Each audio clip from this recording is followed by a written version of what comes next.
Halo sahabatku, selamat datang kembali di channel Kita Bercerita. Kali ini akan menceritakan tentang Sana Makan Bekas Anjingku. Bentak mertua saat aku kelaparan.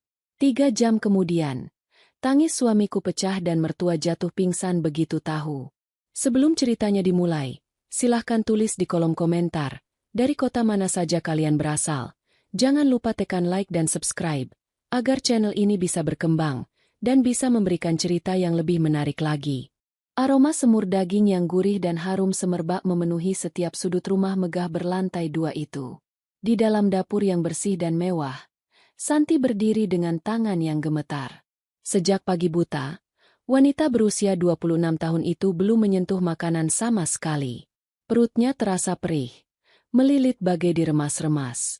Tugas rumah tangga yang tiada habisnya, mulai dari mencuci pakaian, menyetrika, hingga membersihkan halaman belakang yang luas, telah menguras seluruh tenaganya. Santi menatap meja makan panjang yang dipenuhi dengan berbagai hidangan lezat. Ada ayam goreng crispy, sup sayur yang mengepul hangat, dan semur daging kegemaran keluarga ini. Namun, tak satu pun dari makanan itu yang boleh menyentuh lidahnya sebelum sang ibu mertua, Ibu Ratna, selesai makan. Sebagai menantu yang berasal dari keluarga sederhana di kampung, Santi selalu sadar diri. Ia tahu posisinya di rumah ini tak lebih dari seorang pelayan tanpa gaji di mata mertuanya.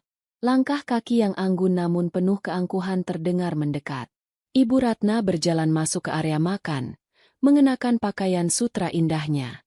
Pandangannya langsung tertuju pada Santi yang sedang merapikan sendok dan garpu. "Santi, ambilkan saya nasi. Sedikit saja. Jangan banyak-banyak. Saya sedang diet," perintah Ibu Ratna dengan nada dingin, tanpa sedikit pun melihat wajah menantunya. "Baik, Ibu," jawab Santi lembut. Dengan penuh rasa hormat, ia menyendokkan nasi putih yang pulen ke atas piring porselen, lalu menuangkan sayur dan lauk pauk dengan cekatan. Ibu Ratna mulai menyantap makanannya dengan perlahan. Setiap kunyahan mertuanya terasa begitu lama bagi Santi yang menahan lapar di sudut ruangan. Keringat dingin mulai membasahi kening Santi, dan pandangannya sesekali mengabur. Namun, ia tetap memaksakan diri untuk berdiri tegak, menunggu hingga mertuanya selesai. Setelah hampir 30 menit yang terasa bagai selamanya, Ibu Ratna meletakkan sendoknya. Di atas piringnya masih tersisa beberapa potong daging semur dan separuh porsi nasi yang belum tersentuh. Melihat mertuanya beranjak dari kursi, Santi memberanikan diri untuk membuka suara. Suaranya serak dan bergetar karena menahan lemas.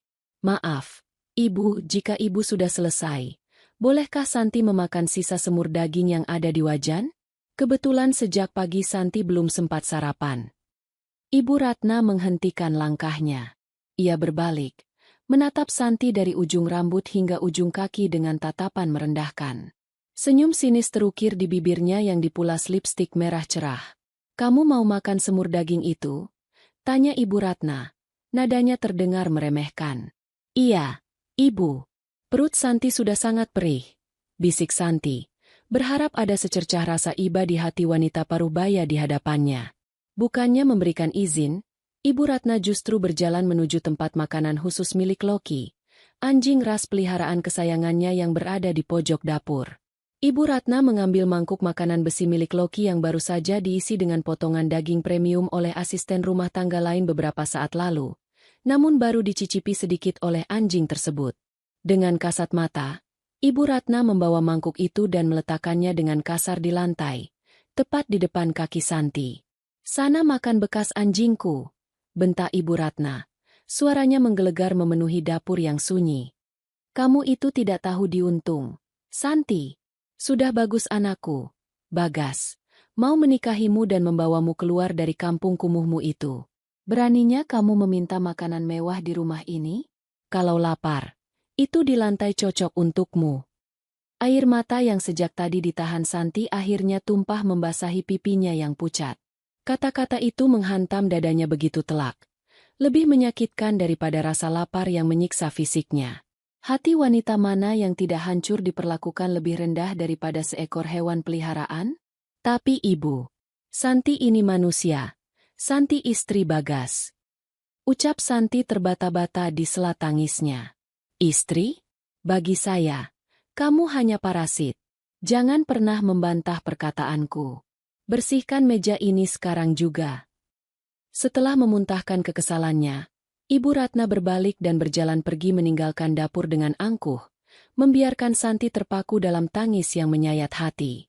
Santi perlahan berlutut di lantai dapur yang dingin. Ia tidak menyentuh mangkuk hewan tersebut. Ia hanya menangis, memeluk lututnya sendiri sembari meratapi nasibnya. Di tengah rasa lapar yang amat sangat dan luka hati yang mendalam, kesadaran Santi perlahan mulai menipis. Pandangannya menjadi benar-benar gelap, dan tubuh ringkihnya ambruk ke lantai dapur, tak sadarkan diri. Waktu terus berjalan tanpa ada yang memedulikan Santi yang terkapar di lantai dapur yang sepi.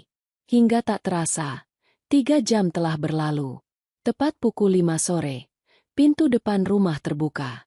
Bagas, suami Santi, melangkah masuk ke dalam rumah dengan wajah yang luar biasa cerah.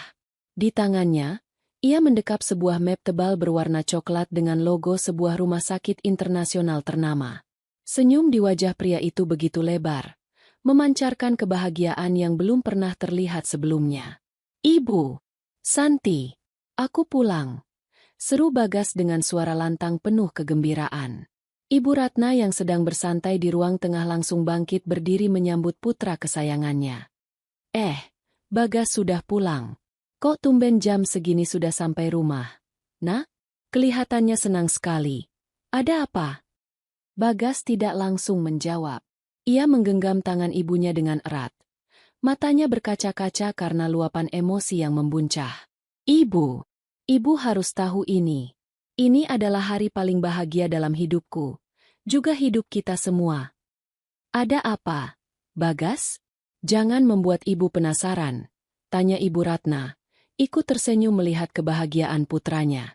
Ibu tahu kan, selama setahun ini aku diam-diam melakukan pencarian donor sumsum tulang belakang ke luar negeri untuk mengobati penyakit kanker darah kronis yang ibu derita. Tanya Bagas, suaranya mulai bergetar karena haru. Ibu Ratna mengangguk pelan. Wajahnya yang semula cerah agak meredup mengingat penyakit mematikan yang selama ini diam-diam menggerogoti tubuhnya. Yang selama ini ia sembunyikan dari semua orang kecuali anak kandungnya sendiri. Dokter bilang, harapan hidupnya tidak lama lagi jika tidak segera mendapatkan donor yang benar-benar cocok. Tadi siang, rumah sakit pusat menghubungi aku. Bu, lanjut Bagas. Air matanya mulai menetes. Mereka bilang, hasil tes laboratorium dari sampel yang dikirim bulan lalu sudah keluar. Ada satu orang yang memiliki kecocokan mutlak, 100% kompatibel dengan jaringan tubuh ibu. Dokter bilang, ini adalah keajaiban medis. Jantung Ibu Ratna berdegup kencang. Harapan hidup yang sempat redup kini menyala kembali. Benarkah, Bagas? Siapa orang baik itu? Siapa penolong ibu? Katakan pada Bagas.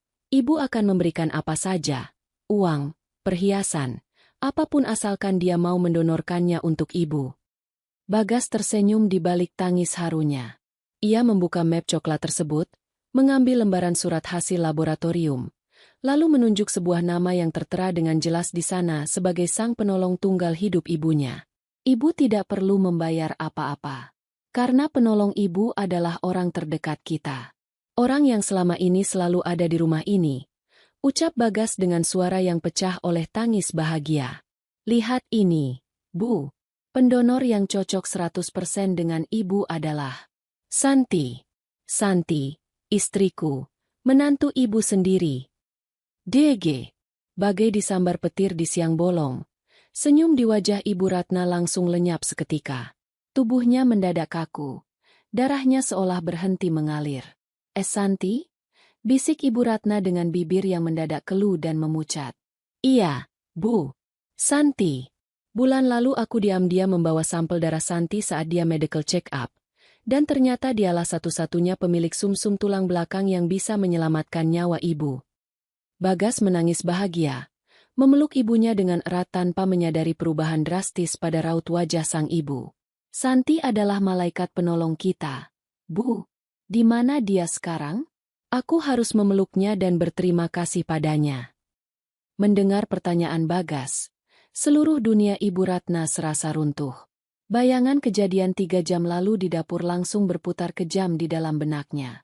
Bayangan saat ia membentak Santi yang kelaparan, memaki menantunya sebagai parasit, dan menyuruh wanita yang kini memegang kendali atas hidup dan matinya itu untuk memakan makanan sisa anjing peliharaan. Lutut Ibu Ratna mendadak lemas tak bertulang. Penyesalan, ketakutan, dan rasa bersalah yang amat besar menghantam dadanya hingga ia merasa sesak napas. "Ibu? Ibu, kenapa wajahnya pucat sekali?" Bagas mulai panik melihat ibunya yang gemetar hebat dengan tatapan mata yang kosong penuh ketakutan. Sebelum Ibu Ratna sempat menjawab, dari arah dapur, terdengar suara rintihan lemah asisten rumah tangga yang baru saja kembali dari pasar. "Tuan Bagas! Tuan! Tolong!" Non Santi pingsan di lantai dapur. Mendengar hal itu, tangis bahagia Bagas seketika pecah berubah menjadi jeritan kepanikan. Ia langsung melepaskan pelukannya dan berlari kencang menuju dapur, meninggalkan ibunya yang terpaku. Sementara itu, Ibu Ratna yang menyadari betapa kejam dan fatalnya perbuatan yang telah ia lakukan, tidak mampu lagi menahan beban syok yang menghimpit dadanya. Pandangannya menggelap, dan dalam hitungan detik, tubuh Ibu Ratna jatuh pingsan, ambruk ke lantai ruang tengah. Bersamaan dengan itu, rahasia kekejamannya kini berada di ujung tanduk untuk segera terbongkar. Kepanikan hebat melanda kediaman megah itu dalam sekejap. Bagas berlari bagai kesetanan menuju dapur, mengabaikan segala hal yang ada di sekitarnya. Begitu kakinya menginjak lantai keramik dapur yang dingin, runtuh sudah pertahanan pria itu. Ia melihat Santi, istri tercintanya, tergeletak tak berdaya dalam posisi meringkuk memeluk perutnya sendiri. Wajah Santi seputih kertas, bibirnya pecah-pecah karena dehidrasi, dan kedua sudut matanya masih menyisakan bekas air mata yang mengering. "Santi, sayang, bangun. Ini aku, Bagas." Jerit Bagas sembari berlutut dan mengangkat kepala istrinya ke pangkuannya. Tangan Bagas gemetar hebat saat menyentuh kening Santi yang terasa dingin sekaligus berkeringat. Saat itulah, mata Bagas tidak sengaja menangkap sebuah pemandangan yang menyayat hati. Tepat beberapa jengkal di dekat kaki Santi, tergeletak sebuah mangkuk besi berisi sisa makanan anjing yang tampak berantakan di lantai. Di sampingnya, meja makan masih dipenuhi wadah kosong bekas makanan yang telah dibersihkan, menyisakan keheningan yang mencurigakan. "Embok Minah, apa yang terjadi dengan istri saya?" bentak Bagas kepada asisten rumah tangga yang berdiri ketakutan di ambang pintu dapur. Saya tidak tahu pasti, Tuan." Jawab Embok Minah terbata-bata. Tubuhnya menggigil melihat kemarahan Bagas. "Tadi siang sebelum saya pergi ke pasar, Ibu melarang Non Santi menyentuh makanan di dapur. Lalu saya mendengar Ibu berteriak keras sekali pada Non Santi di sini. Setelah itu saya tidak berani ikut campur dan langsung pergi." Mendengar penuturan itu, sebuah tebakan mengerikan melintas di benak Bagas. Ia menatap bergantian antara mangkuk makanan hewan di lantai dan wajah pucat istrinya yang malang. Dadanya bergemuruh hebat oleh perpaduan rasa jengkel, kecewa, dan duka yang mendalam. Bagaimana mungkin ibunya tega memperlakukan menantunya sendiri sekejam ini? Wanita yang beberapa menit lalu ia puji sebagai malaikat penolong bagi keluarganya, ternyata telah diinjak-injak harga dirinya hingga jatuh pingsan karena kelaparan. "Santi, maafkan aku. Maafkan Mas yang tidak bisa melindungimu," bisik Bagas penuh penyesalan. Air matanya menetes, jatuh tepat di pipi Santi yang tak bergerak. Tanpa membuang waktu lebih lama, Bagas langsung membopong tubuh ringan istrinya itu dengan kedua tangannya, lalu bergegas berlari keluar menuju mobil. Saat melewati ruang tengah, Bagas kilas melihat tubuh ibunya, Ibu Ratna, yang juga terkapar pingsan di atas karpet dengan beberapa asisten rumah tangga lain yang mencoba memberikan minyak angin. Namun, kemarahan dan kekecewaan yang telanjur membakar hati Bagas membuatnya enggan berhenti. Fokus utamanya saat ini hanyalah menyelamatkan nyawa Santi. "Kalian urus ibu. Bawa ke kamar atau panggil dokter keluarga. Saya harus membawa Santi ke rumah sakit sekarang juga," seru Bagas dengan nada dingin yang belum pernah didengar oleh siapapun di rumah itu sebelumnya. 1 jam kemudian, di koridor rumah sakit yang sunyi, Ibu Ratna perlahan-lahan membuka matanya. Ia mendapati dirinya terbaring di sebuah ranjang perawatan dengan infus yang menancap di tangannya. Begitu kesadarannya pulih sepenuhnya, ingatan tentang dokumen laboratorium dan bayangan wajah Santi yang kelaparan kembali menghantam dadanya seperti hantaman godam yang luar biasa berat. "Santi!" desis Ibu Ratna dengan suara parau. Di samping ranjangnya, seorang dokter parubaya yang merupakan dokter spesialis yang merawat penyakit kankernya selama ini, tampak berdiri dengan wajah serius sembari memeriksa papan catatan medis. "Ah, Ibu Ratna, Anda sudah sadar," ujar dokter tersebut dengan nada bicara yang tenang namun syarat akan ketegasan. "Untung saja putra Anda, Pak Bagas, segera meminta tim medis di rumah ini untuk memeriksa Anda setelah Anda pingsan akibat syok berat. Tapi, jujur saja, kondisi psikologis Anda yang tidak stabil seperti ini sangat berbahaya bagi perkembangan sel kanker Anda." Ibu Ratna tidak memedulikan peringatan dokter tentang kesehatannya sendiri. Jantungnya berdegup kencang oleh ketakutan yang lain. "Dokter, di mana menantu saya? Di mana Santi? Apakah dia dibawa ke sini?" Dokter itu menghela napas panjang, lalu mengangguk pelan. "Benar, Ibu. Ibu Santi saat ini berada di ruang perawatan intensif beberapa koridor dari sini. Suami beliau yang membawanya langsung dalam kondisi kritis." "Kak kritis? Bagaimana bisa?" tanya Ibu Ratna. Suaranya gemetar bergetar hebat. "Ibu Santi mengalami malnutrisi akut dan dehidrasi parah yang memicu penurunan drastis pada tekanan darah dan kadar gulanya. Ditambah lagi, sepertinya beliau mengalami tekanan batin atau stres emosional yang sangat hebat sebelum jatuh pingsan." Jelas dokter itu menatap Ibu Ratna dengan pandangan yang sulit diartikan. "Dan yang paling krusial, Ibu Ratna, Anda tentu tahu bahwa Ibu Santi adalah satu-satunya calon pendonor sumsum tulang belakang yang cocok untuk Anda. Kondisi fisiknya yang melemah secara drastis seperti ini membuat prosedur pengambilan donor sama sekali tidak bisa dilakukan dalam waktu dekat. Jika kondisi tubuhnya memburuk, maka harapan Anda untuk sembuh pun akan ikut terancam." Kata-kata dokter itu bagaikan vonis mati yang digantungkan tepat di atas kepala Ibu Ratna. Air mata penyesalan yang teramat sangat mulai mengalir membasahi keriput di wajah wanita parubaya itu. Keangkuhan yang selama ini ia agung-agungkan runtuh seketika, menyisakan ketakutan mendalam akan kematian dan rasa bersalah yang teramat pekat kepada menantu yang selama ini ia sia-siakan. Suasana di koridor depan ruang perawatan Santi terasa begitu mencekam. Waktu telah menunjukkan pukul 8 malam, namun keheningan rumah sakit hanya dipecahkan oleh suara langkah kaki perawat yang sesekali melintas. Bagas duduk di kursi tunggu besi dengan kepala tertelungkup di kedua telapak tangannya. Bahunya berguncang pelan, menandakan tangis yang masih enggan reda sejak beberapa jam lalu. Pikiran Bagas melayang pada kilas balik kebersamaannya dengan Santi. Wanita itu selalu menyambutnya dengan senyuman paling tulus setiap kali ia pulang kerja. Sekering apapun keringat yang membasahi dahi Santi akibat mengurus rumah. Santi tidak pernah sekalipun mengeluh tentang perlakuan Ibu Ratna kepadanya. Setiap kali Bagas bertanya apakah ibunya bersikap baik, Santi selalu menjawab dengan anggukan lembut. "Ibu hanya sedang lelah, Mas. Jangan khawatirkan aku. Kebodohanku yang telanjur percaya padamu, Santi." Bisik Bagas meratapi dirinya sendiri. Ia merasa gagal menjadi seorang suami yang seharusnya menjadi pelindung utama bagi istrinya. Pintu ruang rawat Santi perlahan terbuka. Seorang dokter keluar sembari melepas stetoskop yang melingkar di lehernya.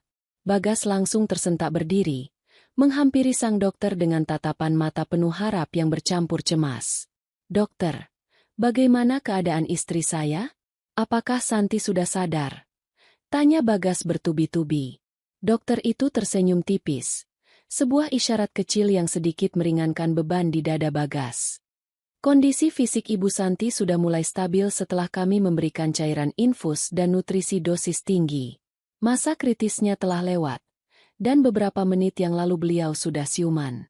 Namun, kami mohon agar tidak memberikan tekanan psikologis apapun terlebih dahulu, karena kondisi batinnya masih sangat rapuh.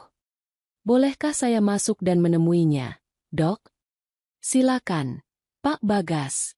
Namun batasi waktunya dan bicaralah dengan sangat lembut," pesan dokter itu sebelum melangkah pergi.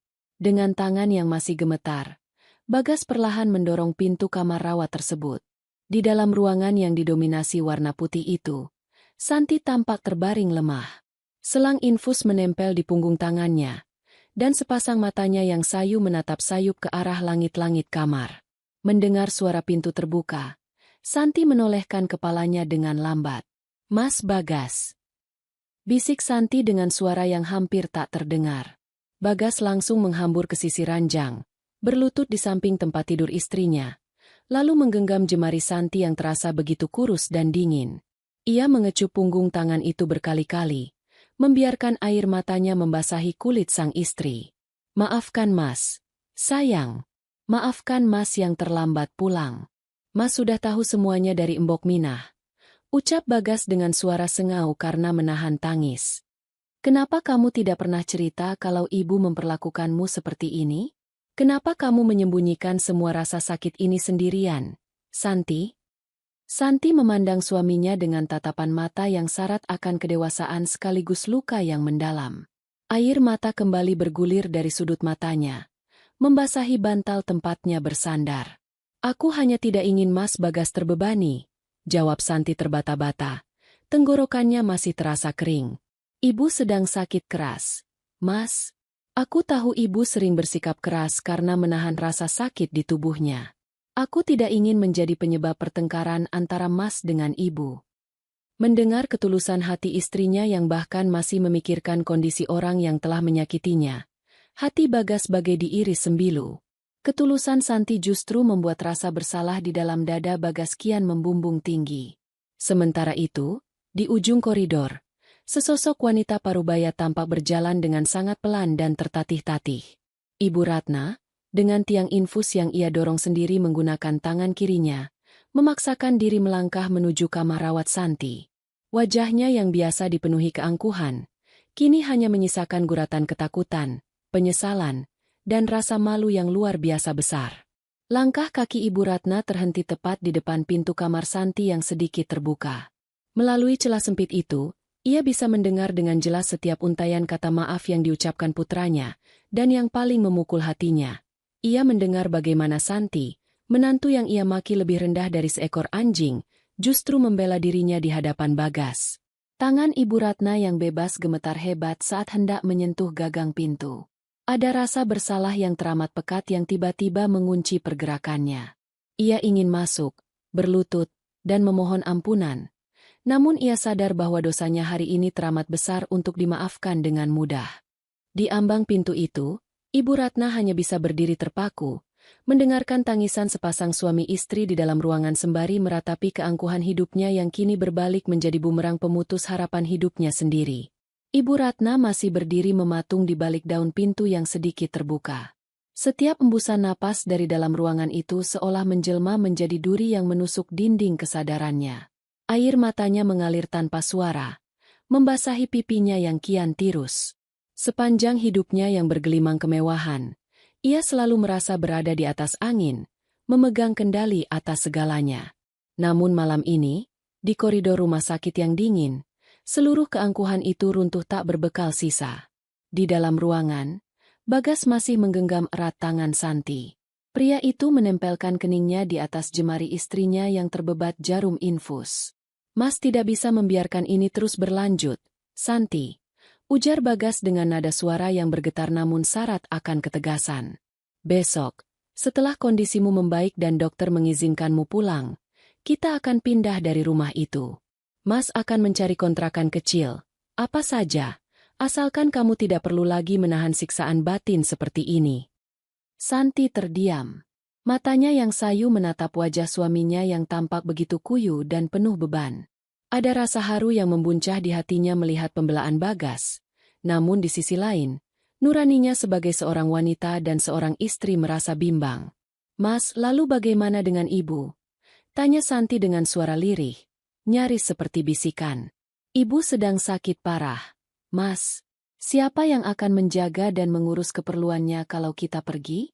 Mbok Minah dan pelayan lain tidak akan bisa memberikan perhatian yang sama seperti anak kandungnya sendiri." "Ibu sudah keterlaluan, Santi."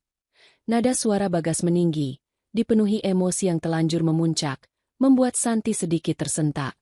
Bagas segera menurunkan intonasi suaranya begitu menyadari keterkejutannya istrinya. Maaf, sayang. Mas hanya tidak habis pikir. Bagaimana bisa ibu tega melakukan hal sekeji itu padamu? Di mana letak hati nuraninya sebagai seorang ibu? Mas tahu ibu sakit. Tapi sakit fisik bukan alasan untuk merendahkan martabat manusia lain. Apalagi menantunya sendiri. Bagas menghela napas berat. Air matanya kembali menetes. Yang membuat hati Mas paling hancur adalah ibu melakukan semua itu tepat di hari saat Mas membawa kabar bahwa kamulah satu-satunya orang yang bisa menyelamatkan nyawanya. Kamulah pemilik sumsum tulang belakang yang 100% cocok untuk mendonorkannya pada ibu, Santi. Mendengar penuturan Bagas, kelopak mata Santi melebar. Rasa terkejut yang luar biasa seketika menyelimuti benaknya. Selama ini ia memang tahu bahwa Ibu Ratna mengidap penyakit serius dan membutuhkan donor. Namun ia sama sekali tidak menyangka bahwa hasil tes darah yang dilakukannya bulan lalu membawa takdir sebesar ini. Aku bisa menjadi pendonor untuk ibu, Mas? Tanya Santi memastikan, seolah tidak percaya dengan apa yang baru saja didengarnya. Iya, sayang. Hanya kamu. Jawab Bagas sembari mengangguk pelan. Tapi setelah melihat apa yang ibu lakukan padamu hari ini, Mas merasa tidak sudi membiarkanmu mengorbankan dirimu demi orang yang telah menginjak-injak harga dirimu. Prosedur itu tidak akan pernah Mas izinkan jika hanya untuk menyelamatkan orang yang bahkan tidak menganggapmu sebagai manusia. Di balik pintu, mendengar keputusan Bagas, jantung Ibu Ratna seolah berhenti berdetak. Lututnya gemetar hebat hingga ia harus berpegangan erat pada tiang besi infusnya agar tidak kembali ambruk ke lantai. Ketakutan akan kematian yang merayap perlahan kini berbaur dengan rasa malu yang teramat pekat. Putranya sendiri, darah daging yang paling ia sayangi dan ia banggakan, kini berbalik membencinya demi membela wanita yang selama ini ia sia-siakan. Ibu Ratna tahu, ia tidak memiliki hak sedikit pun untuk marah pada keputusan Bagas. Apa yang dikatakan putranya adalah kebenaran yang mutlak. Ia telah menanam benih kebencian, dan kini ia harus memanen kehancurannya sendiri. Dengan sisa-sisa keberanian yang ada, dan didorong oleh rasa bersalah yang sudah tidak membendung lagi, Ibu Ratna perlahan mendorong pintu kamar rawat itu hingga terbuka lebih lebar. Suara derit pintu yang bergeser pelan seketika memecah keheningan di dalam ruangan, membuat Bagas dan Santi secara bersamaan menorehkan pandangan mereka ke arah ambang pintu. Pintu kamar rawat itu kini terbuka sepenuhnya. Sosok Ibu Ratna berdiri di ambang pintu, tampak begitu rapuh dan kehilangan seluruh keangkuhan yang selama ini melekat erat pada dirinya. Pakaian sutra indahnya kini berganti dengan gaun pasien rumah sakit yang longgar, membuat tubuhnya terlihat jauh lebih kurus dari biasanya. Tiang infus yang digenggamnya bergetar hebat, seirama dengan detak jantungnya yang bergemuruh penuh ketakutan dan penyesalan. Bagas langsung bangkit berdiri dari kursi di samping ranjang Santi. Sorot matanya yang biasa dipenuhi rasa hormat dan kepatuhan kepada sang ibu, kini berubah menjadi dingin dan asing. Pria itu melangkah beberapa senti ke depan, seolah memasang badan untuk melindungi Santi dari keberadaan ibunya. "Ibu, sedang apa ibu di sini?" Tanya Bagas dengan nada suara yang datar dan tanpa ekspresi. Sebuah nada bicara yang belum pernah Ibu Ratna dengar dari putranya sendiri selama 28 tahun hidup bersama. Ibu Ratna tidak langsung menjawab. Tenggorokannya terasa begitu tercekat, tersumbat oleh rasa malu yang teramat sangat. Sepasang matanya yang mulai merabun karena usia dan air mata beralih menatap Santi yang terbaring lemah di atas ranjang. Melihat wajah menantunya yang masih pucat dengan selang infus menempel di tangannya, dada Ibu Ratna terasa sesak bagai dihantam batu besar. Santi. Bisik Ibu Ratna dengan suara yang serak dan bergetar. Tanpa memedulikan rasa sakit di tubuhnya atau selang infus yang tertarik kencang, Ibu Ratna melepaskan pegangannya pada tiang besi.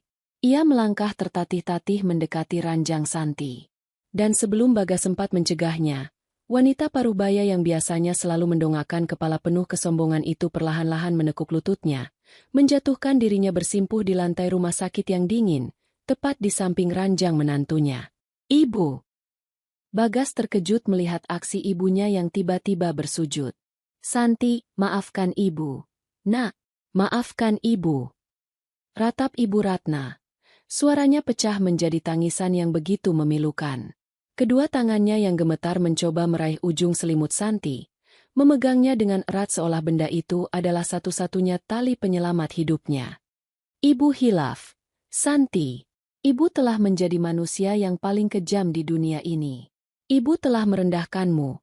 Padahal kamulah malaikat yang dikirim Tuhan untuk menyelamatkan nyawa ibu.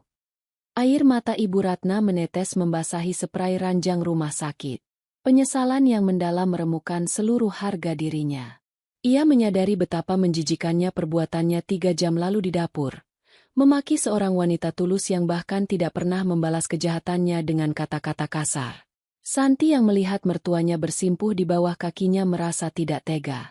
Terlepas dari betapa hancurnya hatinya akibat bentakan dan hinaan siang tadi, melihat seorang ibu parubaya yang sedang sakit keras menangis terseduh-seduh di hadapannya membuat dinding kemarahannya perlahan mengikis. Nuraninya yang suci tidak membiarkannya menyimpan dendam. Ibu jangan seperti ini, Bu. Bangun. Ibu sedang sakit. Ucap Santi dengan suara yang masih sangat lemah.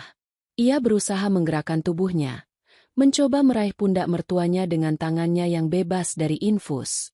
Namun, Bagas segera memegang pundak Santi, menahannya agar tidak banyak bergerak. Pandangan mata Bagas beralih ke arah ibunya yang masih menangis di lantai. Ibu meminta maaf karena ibu tahu Santi adalah pendonor sumsum tulang belakang ibu, bukan? Tanya Bagas dengan kalimat yang menusuk langsung ke ulu hati Ibu Ratna. Jika seandainya hasil laboratorium tadi menyatakan Santi tidak cocok dengan ibu, apakah ibu akan tetap bersujud dan meminta maaf seperti ini? Ataukah ibu akan membiarkan Santi terus kelaparan dan memperlakukannya lebih rendah dari hewan peliharaan kita? Pertanyaan menohok dari Bagas membuat tangis Ibu Ratna semakin histeris. Kata-kata putranya bagaikan cermin yang memperlihatkan betapa buruknya tabiatnya selama ini. Ibu Ratna menggelengkan kepalanya dengan kuat, memeluk lututnya sendiri di lantai, tak berani menatap mata putranya yang memancarkan kekecewaan yang teramat dalam. Atmosfer di dalam kamar rawat itu kian syarat akan duka, mengiringi awal dari sebuah pengakuan dosa yang panjang.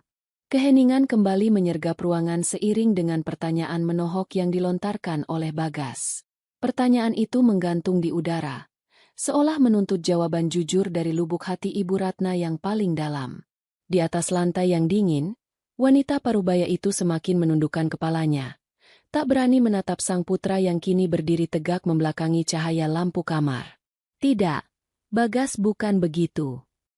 Ucap Ibu Ratna terbata-bata di sela tangisnya yang mulai sesak. Ibu tahu ibu salah. Ibu sadar ibu telah dibutakan oleh kesombongan.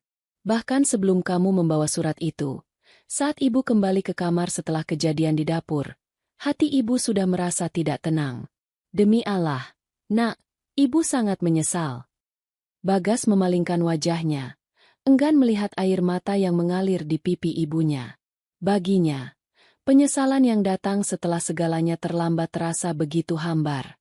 Luka yang terlanjur ditorehkan pada hati Santi teramat dalam untuk disembuhkan hanya dengan untaian kata maaf yang berurai air mata. Namun, di atas ranjang perawatannya, Santi menatap kedua orang yang sangat dicintainya itu dengan pandangan mata yang berkaca-kaca. Ia melihat suaminya yang dirundung amarah, dan ia melihat ibu mertuanya yang hancur dalam penyesalan. Santi menarik napasnya dalam-dalam, mengumpulkan sisa-sisa kekuatan yang ada di dalam tubuh ringkihnya. Mas Bagas. Panggil Santi lembut, memecah ketegangan yang mendera. Bagas segera menoleh, raut wajahnya yang semula keras seketika melunak saat menatap sang istri. Ia kembali duduk di tepi ranjang, menggenggam jemari Santi dengan kedua tangannya. Iya, sayang, ada apa? Apa ada bagian tubuhmu yang terasa sakit lagi? Santi menggelengkan kepalanya pelan. Sebuah senyuman tipis, namun syarat akan ketulusan, terukir di bibirnya yang masih pucat. Mas, tolong bantu ibu bangkit dari lantai. Lantai rumah sakit ini sangat dingin, tidak baik untuk kesehatan ibu. Santi. Tapi ibu sudah. Mas, aku mohon. Potong Santi dengan tatapan mata yang memohon. Ibu adalah wanita yang melahirkanmu. Orang yang merawatmu hingga kamu tumbuh menjadi pria yang baik seperti sekarang. Jika Mas Bagas memperlakukan ibu dengan dingin karena aku, maka akulah yang akan menjadi orang paling berdosa di sini. Mendengar penuturan Santi, tangis Ibu Ratna semakin pecah. Ia tidak menyangka, menantu yang selama ini ia sebut sebagai parasit dan ia bandingkan dengan hewan peliharaan, justru menjadi orang pertama yang mengkhawatirkan kondisi fisiknya di saat putranya sendiri memalingkan muka. Rasa malu dan bersalah yang menghimpit dada Ibu Ratna kini kian meluas, meremukan sisa-sisa kesombongan yang pernah ia miliki. Bagas menghela napas panjang, mencoba meredam gemuruh di dadanya. Demi menuruti permintaan sang istri, ia akhirnya berdiri dan melangkah mendekati ibunya. Dengan perlahan namun tetap dalam diam, Bagas memegang lengan Ibu Ratna, membantunya bangkit dari lantai dan menuntunnya untuk duduk di sebuah kursi kosong yang terletak di sisi lain ranjang Santi. Setelah duduk, Ibu Ratna tidak berani mendongak. Ia terus menggenggam sapu tangan dengan tangan yang gemetar. Santi perlahan mengulurkan tangannya yang bebas dari selang infus, meraih jemari mertuanya yang terasa keriput dan dingin. Gerakan tiba-tiba dari Santi membuat Ibu Ratna terkejut dan perlahan memberanikan diri untuk menatap wajah menantunya. "Ibu," ujar Santi. Suaranya terdengar begitu menyejukkan di tengah badai emosi yang baru saja berlalu. Santi sudah memaafkan ibu. Sejak detik ini, Santi tidak menyimpan dendam apapun di dalam hati. Santi ikhlas. "Santi, kamu benar-benar memaafkan ibu yang sekejam ini, nak?" Tanya Ibu Ratna seolah tidak mempercayai pendengarannya sendiri. Santi mengangguk pelan. Air matanya ikut menetes. "Iya, Bu. Kita semua adalah manusia yang tidak luput dari kesalahan. Tentang prosedur donor sumsum tulang belakang itu, Ibu jangan khawatir. Begitu dokter menyatakan tubuh Santi sudah siap dan sehat, Santi akan segera melakukannya. Santi ingin ibu sembuh, karena Mas Bagas masih membutuhkan ibunya." Mendengar ketulusan yang tiada tara dari Santi, Ibu Ratna langsung memajukan tubuhnya dan memeluk menantunya itu dengan sangat erat namun hati-hati. Untuk pertama kalinya dalam sejarah pernikahan Bagas dan Santi, Ibu Ratna mendekap Santi bukan sebagai musuh, melainkan sebagai seorang ibu yang baru saja menemukan kembali putrinya yang berharga. Tangis kedua wanita itu pun menyatu, menandai awal dari sebuah hubungan baru yang dibangun di atas puing-puing penyesalan dan ketulusan. Pelukan hangat yang terjalin di antara kedua wanita itu terasa begitu lama, seolah sedang menyalurkan seluruh beban dan duka yang selama ini menyumbat komunikasi mereka. Di dalam kamar rawat yang sunyi, suara isak tangis Ibu Ratna perlahan-lahan mulai mereda, berganti dengan helaan napas yang syarat akan kelegaan namun tetap dipenuhi rasa bersalah. Bagas yang menyaksikan pemandangan itu hanya bisa berdiri terpaku di sudut ruangan. Kemarahan yang sempat berkobar di dalam dadanya perlahan memudar, berganti dengan rasa haru melihat kebesaran hati sang istri. Ibu Ratna perlahan melepaskan pelukannya. Ia menatap wajah Santi dengan tatapan yang kini sepenuhnya berubah.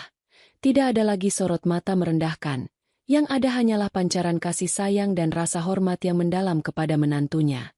"Terima kasih, Santi. Terima kasih, nak." Bisik Ibu Ratna sembari mengusap sisa-sisa air mata di pipi Santi yang mulai kembali merona. "Ibu tidak tahu harus membalas kebaikan hatimu dengan apa. Kamu benar-benar memiliki hati seindah malaikat." Santi tersenyum tulus, mengencangkan genggaman tangannya pada jemari sang mertua. Ibu tidak perlu memikirkan cara untuk membalasnya. Yang terpenting sekarang adalah ibu fokus pada kesehatan ibu. Begitu juga dengan Santi. Kita berdua harus sama-sama kuat agar proses transfusi nanti bisa berjalan dengan lancar. Mendengar kata-kata Santi, Bagas melangkah mendekati ranjang. Ia menatap ibunya dengan pandangan yang jauh lebih tenang dari sebelumnya, meskipun sisa ketegasan masih tersirat di wajahnya. "Ibu," panggil Bagas lembut. Ibu Ratna menoleh menatap putranya. Ada rasa cemas yang sempat melintas di wajahnya, takut jika Bagas masih menyimpan dendam atas kesalahannya. "Iya, Bagas." Bagas minta maaf jika tadi ucapan Bagas terlalu kasar dan menyinggung perasaan ibu, ujar Bagas dengan tulus. Bagas hanya sangat terkejut dan kalut melihat kondisi Santi. Namun, melihat Santi yang begitu ikhlas memaafkan ibu, Bagas pun tidak memiliki alasan lagi untuk terus marah. Bagas berharap, setelah kejadian hari ini, tidak akan ada lagi rahasia atau jarak di antara kita semua.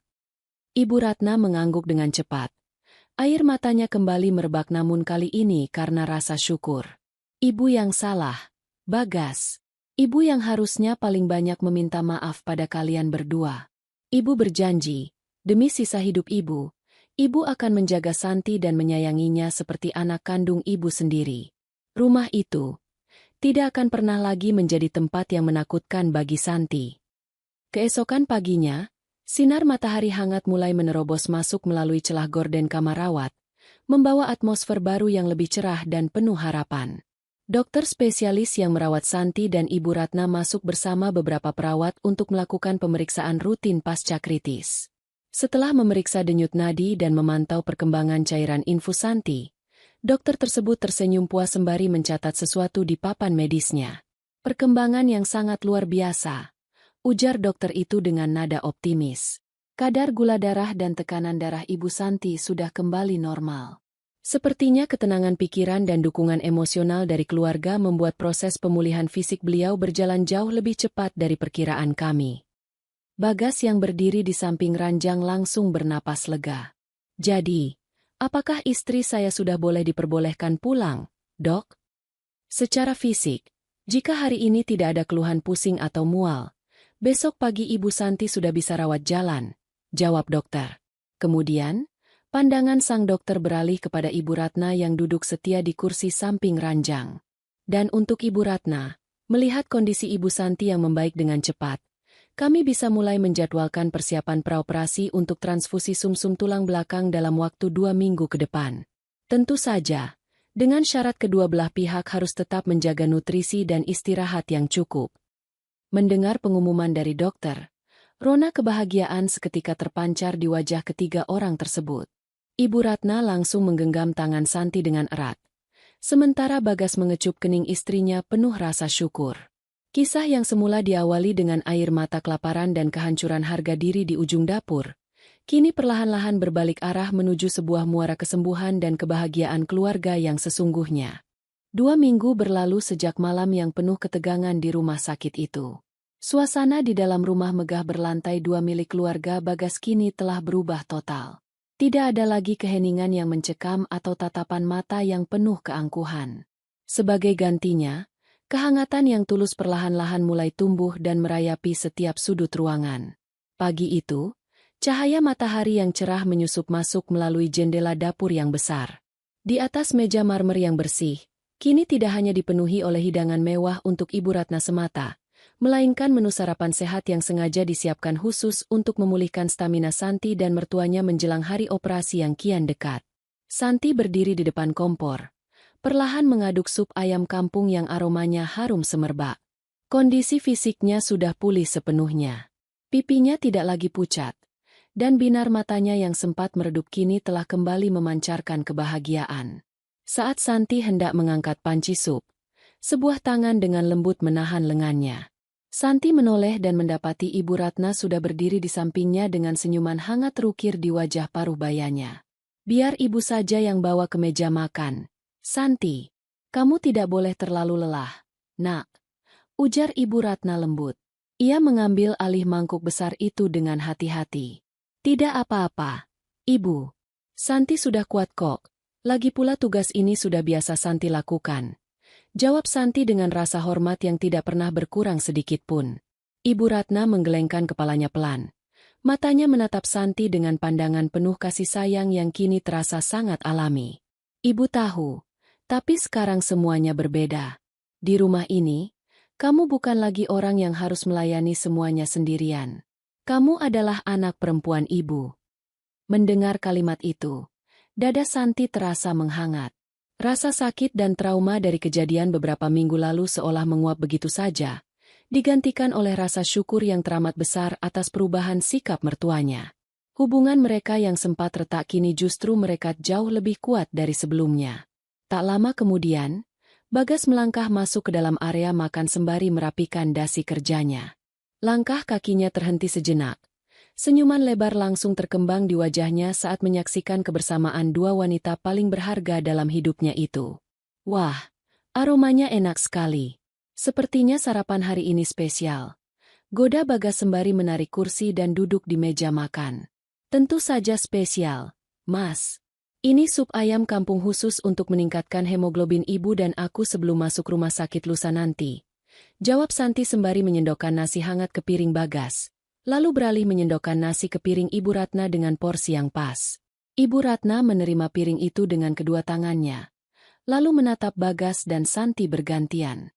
Bagas, Santi, Ibu ingin menyampaikan sesuatu sebelum kita semua berangkat ke rumah sakit untuk persiapan operasi lusa. Suasana di meja makan mendadak menjadi sedikit serius. Bagas meletakkan sendoknya, memberikan perhatian penuh kepada ibunya. Ada apa, Bu? Ibu Ratna menarik napas dalam-dalam, mencoba menata emosi di dalam dadanya agar tidak kembali menangis. Ibu sudah meminta pengacara keluarga untuk mengurus balik nama aset rumah ini atas nama Santi. Mulai bulan depan, rumah ini resmi menjadi milikmu, Santi. Santi terkejut hingga tangannya yang memegang sendok sayur sempat tertahan di udara. Ibu, tapi kenapa? Santi tidak mengharapkan apa-apa dari ibu. Ketulusan Santi untuk mendonorkan sumsum tulang belakang ini murni karena Santi menyayangi ibu dan Mas Bagas, bukan karena harta. Ibu tahu. Nak, ibu sangat tahu ketulusan hatimu.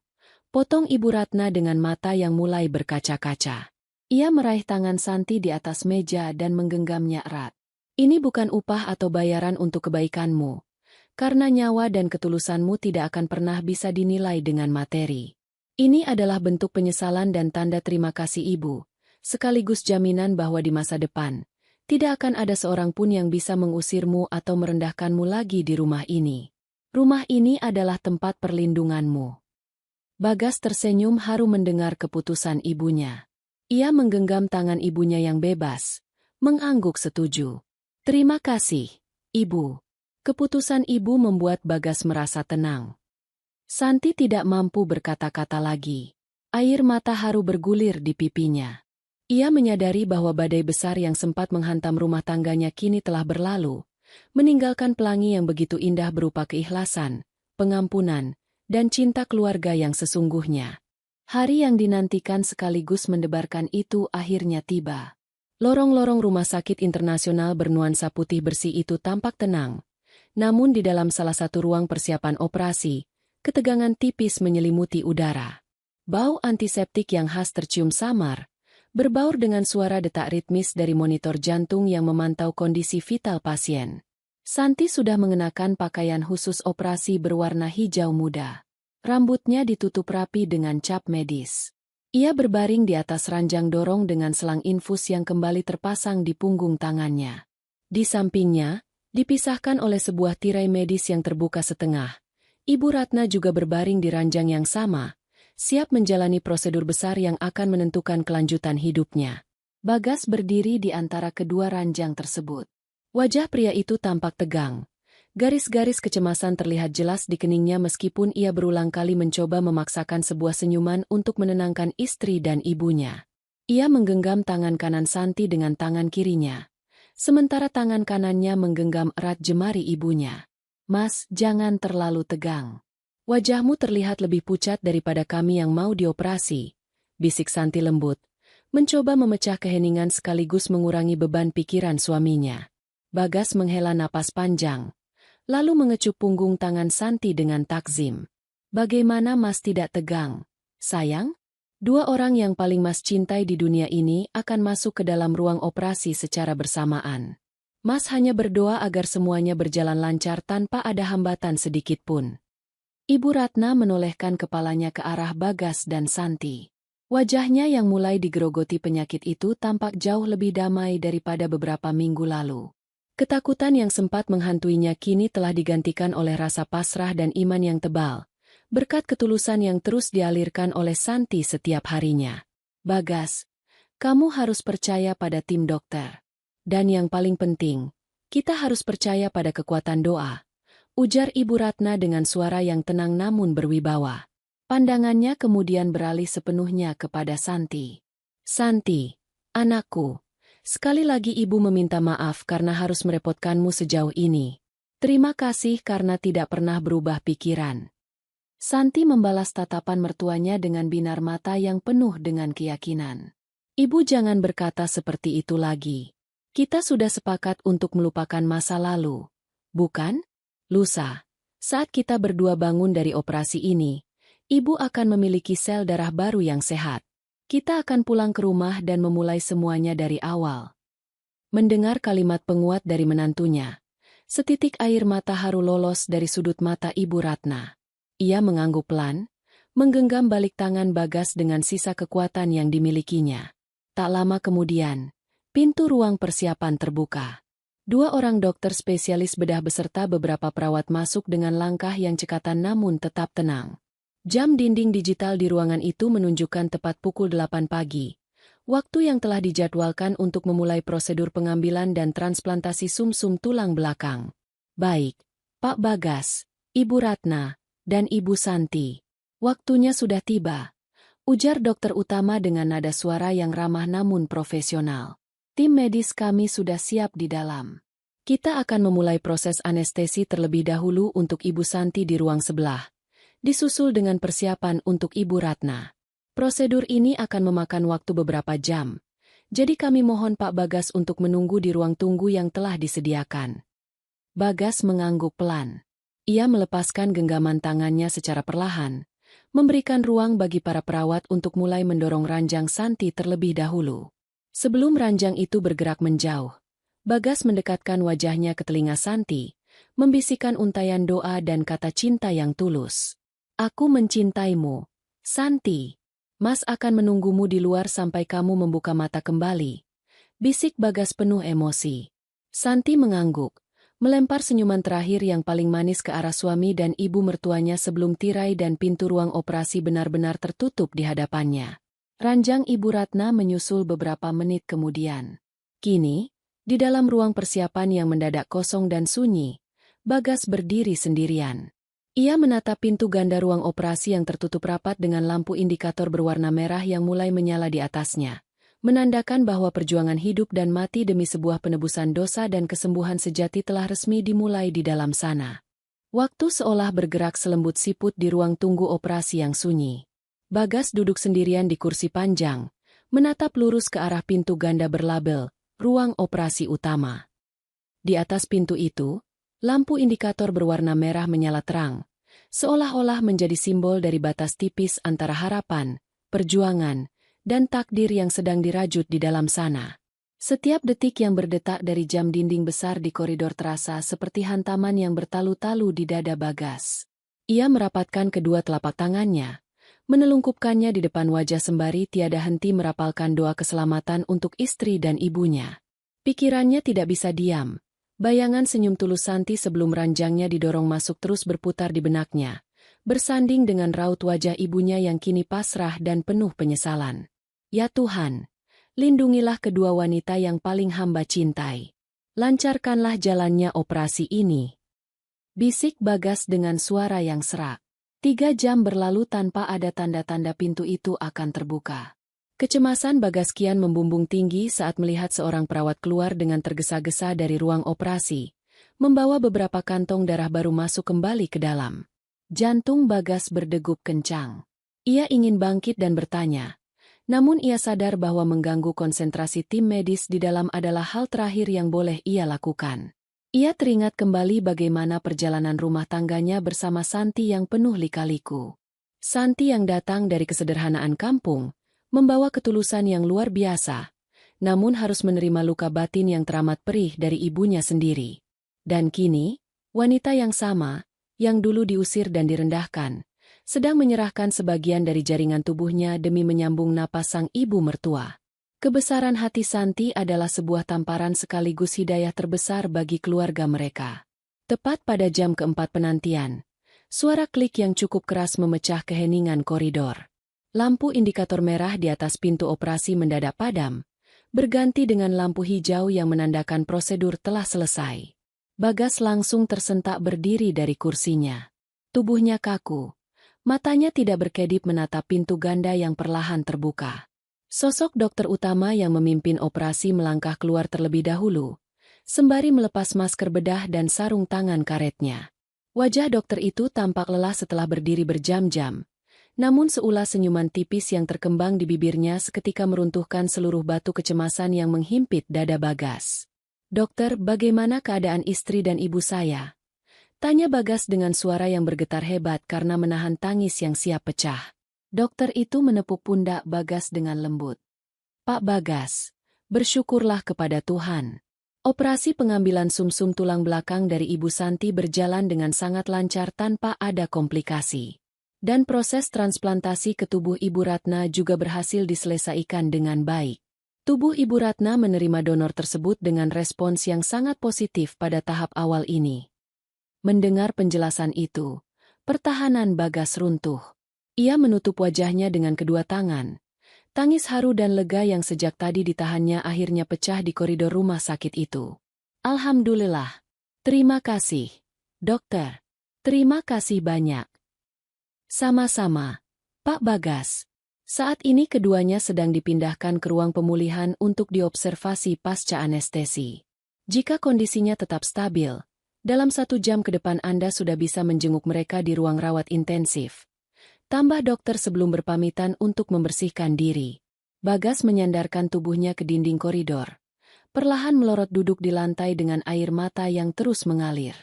Namun kali ini, bukan lagi air mata duka atau kepanikan, melainkan air mata kebahagiaan yang teramat sangat. Gerbang perjuangan akhir telah berhasil mereka lewati, dan sebuah lembaran hidup yang baru, yang bersih dari kebencian dan keangkuhan, kini telah membentang luas menanti mereka di masa depan. Aroma cairan antiseptik yang khas berpadu dengan kehangatan pendingin ruangan menyambut Bagas saat ia melangkah masuk ke dalam ruang perawatan intensif pasca operasi. Ruangan itu tampak begitu tenang. Hanya dipecahkan oleh suara detak ritmis dari 2 mesin monitor jantung yang diletakkan di sisi kanan dan kiri ruangan. Langkah kaki Bagas terasa sangat ringan, seolah beban seberat bertonton yang selama beberapa minggu ini menggelayuti pundaknya telah diangkat paksa oleh takdir. Di sisi sebelah kanan, Santi terbaring dengan damai. Wajahnya yang semula tegang sebelum operasi kini tampak jauh lebih relaks, meskipun sisa-sisa pengaruh obat bius masih membuatnya tertidur pulas. Selimut tebal membungkus tubuh ringkihnya hingga sebatas dada. Bagas melangkah mendekati ranjang istrinya terlebih dahulu. Ia berlutut di samping tempat tidur, mengulurkan tangan untuk mengusap lembut helai rambut Santi yang membingkai wajah cantiknya. Terima kasih, malaikatku. Kamu sudah berjuang dengan sangat hebat. Bisik Bagas penuh rasa takzim. Ia mengecup kening Santi dengan lembut. Lama. Menyalurkan seluruh rasa cinta dan hormat yang kian membumbung tinggi di dalam dadanya. Setelah beberapa menit menemani Santi, Bagas bangkit berdiri dan beralih ke ranjang di sisi kiri ruangan, tempat Ibu Ratna terbaring. Kondisi ibunya juga terpantau sangat stabil pada layar monitor. Garis-garis wajah Ibu Ratna yang biasanya tampak tegang karena menahan rasa sakit kronis akibat kanker darah, kini terlihat jauh lebih tenang. Kulit wajahnya yang sempat pucat kekuningan kini mulai memperlihatkan rona kehidupan yang baru, berkat sel-sel sumsum tulang belakang yang baru saja ditanamkan ke dalam tubuhnya. Saat Bagas sedang menatap wajah ibunya, jemari tangan Ibu Ratna tampak bergerak pelan. Kelopak matanya bergetar beberapa kali sebelum akhirnya perlahan-lahan terbuka, menyesuaikan diri dengan cahaya lampu ruangan yang temaram. Bagas, desis Ibu Ratna dengan suara yang sangat parau dan lemah. Iya, Ibu. Ini Bagas di sini. Jawab Bagas dengan sigap. Ia langsung meraih tangan ibunya, menggenggamnya dengan lembut agar selang infus yang terpasang tidak bergeser. Ibu jangan banyak bergerak dulu ya. Operasinya sudah selesai, dan semuanya berjalan dengan sangat lancar. Mendengar kata, selesai. Air mata Ibu Ratna spontan mengalir dari sudut matanya, membasahi bantal perawatan. Fokus utamanya bukan pada rasa sakit di tubuhnya sendiri, melainkan pada sosok yang telah mengorbankan diri demi kelanjutan hidupnya. Ia menggerakkan kepalanya dengan perlahan, menoleh ke arah ranjang di sebelahnya. Santi, bagaimana keadaan Santi, Bagas? Tanya Ibu Ratna. Suaranya bergetar penuh kecemasan seorang ibu kepada anaknya. Santi baik-baik saja, Bu. Dokter bilang operasinya sukses besar tanpa ada kendala. Saat ini Santi hanya sedang tertidur karena pengaruh obat bius yang belum hilang sepenuhnya. Jelas Bagas sembari mengusap air mata di pipi ibunya menggunakan selembar tisu. Ibu Ratna memejamkan matanya sejenak, merapalkan doa syukur yang teramat dalam kepada Sang Pencipta. Penyesalan atas kekejamannya di masa lalu kini telah menjelma menjadi sebuah komitmen suci di dalam batinnya. Ia berjanji kepada dirinya sendiri, demi sisa napas yang kini ia miliki berkat darah Santi, ia tidak akan pernah lagi membiarkan air mata kesedihan jatuh dari mata menantunya itu. Tak lama kemudian, dari ranjang sebelah, terdengar suara lenguhan kecil. Santi mulai menggerakkan jemari tangannya dan perlahan membuka mata. Kesadarannya telah kembali sepenuhnya. Hal pertama yang ditangkap oleh pandangan matanya adalah sosok Bagas yang tersenyum haru ke arahnya, dan lambaian tangan lemah dari Ibu Ratna dari ranjang sebelah. "Ibu!" panggil Santi lirih, mencoba mengulas senyuman di bibirnya yang masih terasa kering. "Santi, anakku," sahut Ibu Ratna dengan sisa kekuatannya. Di dalam ruangan yang hangat itu, di bawah kesaksian Bagas yang tak henti mengucap syukur, sebuah fajar baru telah terbit bagi keluarga mereka. Kisah yang semula diawali dengan air mata kehancuran martabat di sudut dapur yang dingin, kini telah bertransformasi menjadi sebuah ikatan keluarga yang paling suci, yang dibangun di atas fondasi pengampunan sejati dan ketulusan tanpa batas. 1 bulan telah berlalu sejak hari yang penuh mukjizat di ruang operasi itu. Pagi ini, kediaman mewah keluarga Bagas tampak begitu berbeda. Pagar besi yang tinggi kini tak lagi terasa angkuh. Halaman belakang yang luas kini dipenuhi oleh pot-pot bunga anyelir dan mawar yang mekar dengan indahnya, memancarkan aroma harum yang menenangkan ke seluruh penjuru rumah. Di dalam ruang makan yang hangat, cahaya matahari pagi menyinari meja makan panjang yang kini terasa begitu hidup. Tidak ada lagi jarak, tidak ada lagi sekat pelayan dan majikan. Di atas meja, hidangan sarapan sederhana namun bergizi tinggi telah tersaji dengan rapi. Santi duduk di kursi utama, bersebelahan dengan Bagas yang tak henti-hentinya menatap sang istri dengan pandangan penuh kekaguman. Kondisi Santi sudah pulih 100%. Binar matanya yang jernih memancarkan kebahagiaan sejati seorang wanita yang dihargai seutuhnya di rumah tangganya. Tepat di seberang mereka, duduk Ibu Ratna. Wajah wanita parubaya itu kini tampak jauh lebih segar, bersih, dan memancarkan aura kedamaian yang mendalam. Penyakit mematikan yang dulu menggerogoti tubuhnya kini telah dinyatakan remisi total oleh tim dokter, berkat sumsum tulang belakang dari Santi yang bekerja sempurna di dalam tubuhnya. "Santi, ini ibu kupaskan buah apel untukmu. Dokter bilang kamu harus banyak mengonsumsi vitamin setelah makan," ujar Ibu Ratna dengan nada suara yang teramat lembut. Ia mengulurkan sepiring kecil potongan buah apel yang rapi kepada menantunya. Santi menerima piring itu dengan kedua tangannya sembari tersenyum takzim. "Terima kasih banyak, Ibu. Ibu tidak perlu repot-repot. Harusnya Santi yang melayani Ibu." Ibu Ratna menggelengkan kepala, lalu menggenggam jemari Santi di atas meja. Matanya berkaca-kaca, namun bukan lagi karena kesedihan, melainkan karena rasa syukur yang meluap-luap. "Tidak, Santi. Mulai hari ini dan seterusnya, kita saling menjaga. Di dalam tubuh ibu kini mengalir darahmu, kebaikanmu, dan ketulusanmu. Kamu adalah separuh nyawa ibu." Bagas yang melihat pemandangan itu perlahan meletakkan sendoknya. Ia merangkul pundak Santi dengan tangan kirinya, sementara tangan kanannya terulur untuk ikut menggenggam tangan ibunya. Tangis haru yang dulu pecah karena kepanikan di dapur, kini telah menjelma menjadi senyuman paling bahagia yang pernah ada di dalam hidupnya. "Terima kasih, Ibu, karena telah membuka hati. Dan terima kasih, Santi, istriku tercinta, karena ketulusan dan kebesaran hatimu telah menyelamatkan keluarga kita dari kehancuran batin," ucap Bagas dengan suara yang sedikit bergetar karena emosi bahagia. Santi menatap suami dan ibu mertuanya bergantian. Air mata haru yang hangat perlahan bergulir di pipinya yang merona sehat. Kisah pilu yang dulu diawali dengan hinaan dan air mata di sudut dapur yang dingin, kini telah menemukan muaranya. Luka masa lalu itu tidak hilang, namun telah sepenuhnya sembuh, berganti menjadi sebuah ikatan kekeluargaan yang paling suci dan kokoh.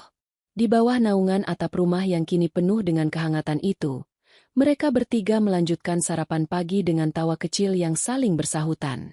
Keangkuhan telah runtuh, digantikan oleh keikhlasan yang tulus. Santi kini tahu, kesabarannya yang setebal samudera tidak hanya menyelamatkan satu nyawa, melainkan telah melahirkan sebuah fajar baru bagi kebahagiaan rumah tangganya yang abadi. Dari kisah tadi, kita belajar bahwa setiap perjalanan hidup selalu membawa pesan yang berharga. Semoga ada hikmah yang bisa kita petik bersama hari ini. Kalau kalian suka dengan cerita seperti ini, silakan tekan tombol like dan subscribe sebagai bentuk dukungan kamu untuk channel ini. Terima kasih sudah meluangkan waktu kalian. Tetaplah menjadi bagian dari channel Kita Bercerita ini, dan sampai jumpa di kisah inspiratif berikutnya.